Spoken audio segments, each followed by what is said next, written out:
qui me tarde, juste qui me tarde, de sentir l'odeur des merguez. Yes, he's a Jew. Non, regardez-moi, corruption. C'est marrant, lui. T'es champion du monde de la connerie, toi. On va passer à la suite, la biscotte, coup de gueule de la semaine. Je vous rappelle vite fait le concept, hein, comme chaque semaine. Je t'envoie pas, Pierrot. le jingle de la biscotte. Ah, on voit le jingle alors. C'est nul. Bien vu, bien vu. Ah, tu l'avais pas sorti celui-là. Je simple, savais pas que ça allait être efficace. ça. Ah ouais, je te garde des petits bonbons. Et d'ailleurs, je pense que je vais changer les voix du jingle principal un peu toutes les semaines. Et je te préviendrai pas de ce que je mets pour avoir ta réaction en live. J'adore. Bon, mais du coup, voilà, comme chaque semaine, tu vas nous sortir la petite biscotte, le petit coup de gueule hebdomadaire. Est-ce que c'est plutôt un carton jaune sévère, un rouge direct, un orangé ou rien, tu vois, comment dire, mise en garde, petit Un petit rappel rappel à à l'ordre. l'ordre. Voilà, petit rappel à l'ordre. Avertissement sans frais. Voilà. Ou alors, je me fais écraser comme les arbitres de tennis sur ma chaise haute, quoi. Voilà. Tu veux spoiler mon coup de gueule. On est parti pour cette première biscotte de l'année. On va partir à New York, à Flushing Meadows, pour l'US Open, qui est, tu le sais, hein, Johnny, moi le tennis c'est mon sport de cœur, c'est le sport que j'ai pratiqué toute ma vie, que je chéris du plus profond de mon cœur. Et malheureusement, je vais devoir sortir la biscotte contre l'US Open cette semaine. Un peu déprimant, un manque de fair play dans les tribunes et sur le terrain. La semaine dernière, on a eu droit au spectacle du clown Daniil Medvedev face à Benjamin Bonzi, avec une attitude honteuse du Russe, qui encore une fois manque de respect à l'arbitre, en l'insultant à demi-mot, en disant des choses pas très sympas, en étant complètement en hystérique. Et à son adversaire aussi, à Benjamin Bonzi, à qui il a manqué de respect en poussant le public à huer l'arbitre, mais qui s'est ensuite un peu retourné contre Benjamin Bonzi, qui n'avait rien fait de mal. Ça a complètement changé le cours du match. Heureusement, Benjamin Bonzi a fini par s'imposer. Côté femmes, on a eu Taylor Townsend, l'américain, face à Yelena Ostapenko, qui se sont pris le bec en fin de match et un peu pendant tout le match aussi à se hurler dessus. J'ai cru qu'elles allaient s'envoyer des bouffes à un moment. À la fin, l'américaine qui demande au public de New York de huer Ostapenko quand elle sort du court. Donc tu peux avoir un différend avec ton adversaire, mais je pense qu'il n'y a pas besoin d'en arriver jusque-là. Et c'est ça qui me chagrine, parce que le tennis a toujours été un sport assez classe. Il y a eu des embrouilles, il y a eu des trucs comme ça. On a dit que même c'était un peu trop exacerbé, comme... non, c'est pas ça le terme, mais trop... Aseptisé. Aseptisé, merci. Je suis là pour ça. Je suis vraiment le Moscato et toi t'es Dorian, quoi. Je commence à faire des Moscars et tout. Et du coup... C'était presque devenu trop neutre comme sport. Et là, je trouve qu'on atteint un autre extrême qui ne me plaît pas du tout. On a eu encore une fois le gros bébé Stefanos Tsitsipas, qui a allumé son adversaire au filet volontairement parce qu'il était vexé d'avoir pris un ace à la cuillère de la part de son adversaire, l'Allemand Daniel Altmaier. Et en plus de ça, au moment de la poignée de main, il en remet une couche en confrontant Altmaier sur ce geste alors qu'il est à 100% en tort. On a beaucoup parlé du public français à Roland-Garros, qui n'était pas forcément respectueux des adversaires des Français, mais à New York, j'ai l'impression que c'est un peu la même chose également. C'est pas mieux, hein. Du coup, apparemment, ça serait enfumé là-bas, tout le monde fumerait de la weed, ça insupporte les joueurs. Ouais, et il y a ça en plus, parce qu'il y a un parc où c'est autorisé de fumer de la weed qui est juste à côté, et apparemment ça sent vraiment partout depuis que ça a été légalisé dans l'État de New York. Légalisation. Et donc ça fait beaucoup sur cette US Open, je trouve, qui à part la rivalité Sinner-Alcaraz, nous offre pas grand chose à se mettre sous la dent. Et en plus de ça, on n'a plus de Français pour la deuxième semaine qui commence aujourd'hui. Donc vraiment, cette deuxième semaine de l'US Open, malheureusement, je vais la suivre de loin en attendant la finale Sinner-Alcaraz de dimanche prochain. Ok. On commence en douceur, hein. C'était pas non plus mes grandes tirades sur Luis Enrique de la grande époque, mais voilà, un petit coup de gueule que j'avais envie de passer, qui me fait mal au cœur. Tranquille, tu te gardes pour la saison, quoi.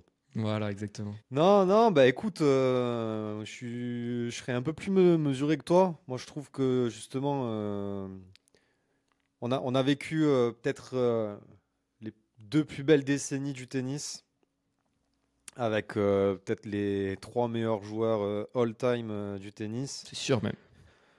Mais au final, avec une génération, et comme tu disais, un peu aseptisée au niveau du caractère, au niveau des à côté, au niveau de l'ambiance qu'il pouvait y avoir.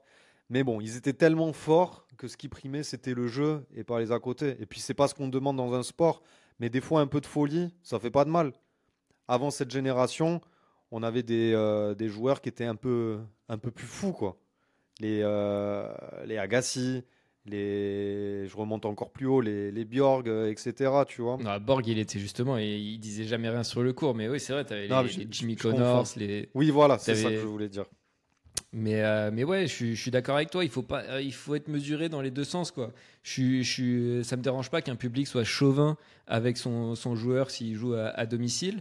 Mais par contre, il faut rester dans le respect de l'adversaire et quand même, voilà, pas obligé de siffler les adversaires au moindre petit accrochage, au moindre petit truc, de se monter, de se liguer contre un mec. Enfin, à la fin, là, le match entre Medvedev et Bonzi, les mecs, pile au moment où ils servaient, Bonzi, t'avais des mecs qui sifflaient, qui hurlaient dans le public.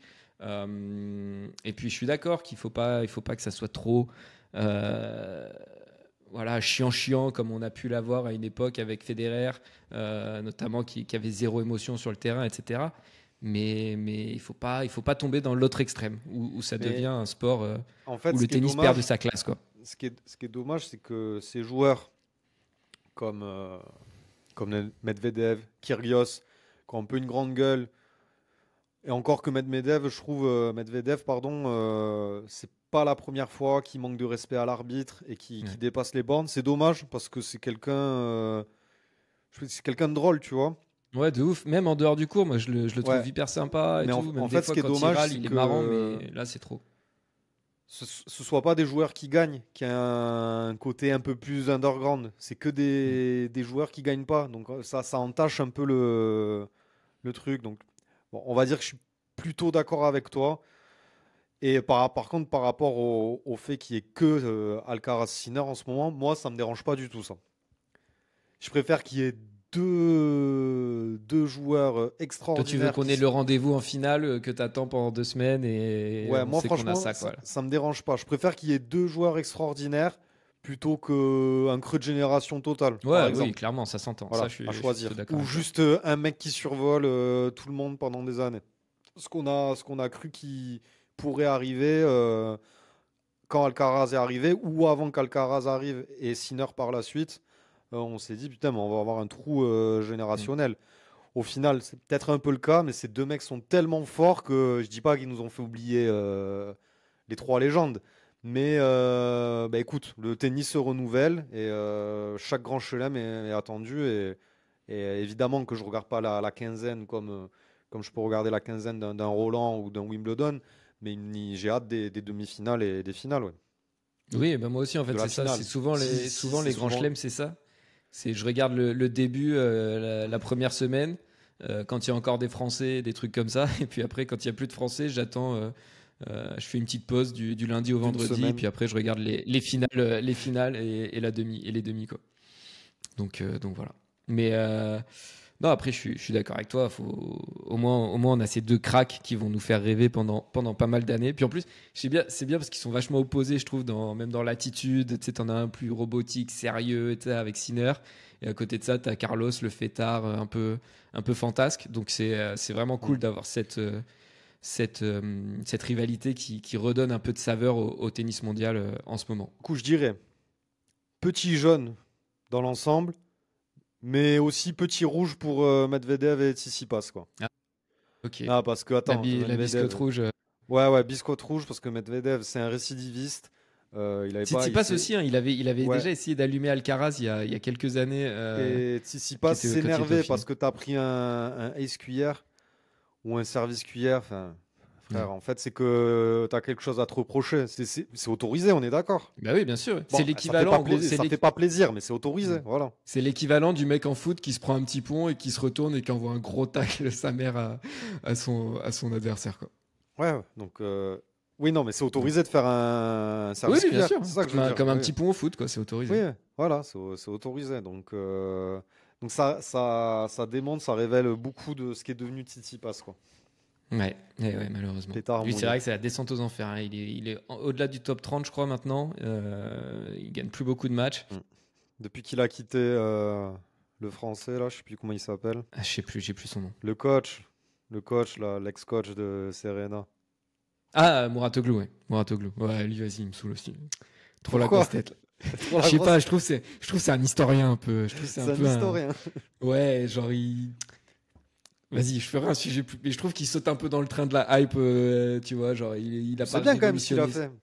Oui, mais il a pas révolutionné Serena Williams, gros. Elle avait déjà 17 grands chelems quand il est arrivé avec elle. Il a refait gagner. Il a refait gagner. Ouais, je sais pas. Moi, je trouve que c'est plutôt un beau parleur. C'est un super communicant, super beau parleur sur Insta. Il est trop fort, tout ce que tu veux. Mais vas-y, c'est un historien du tennis, je pense. Et quand tu le vois jouer, tu te dis, bon, ouais, heureusement que t'es coach parce que t'es pas ultra bon en tennis, quoi.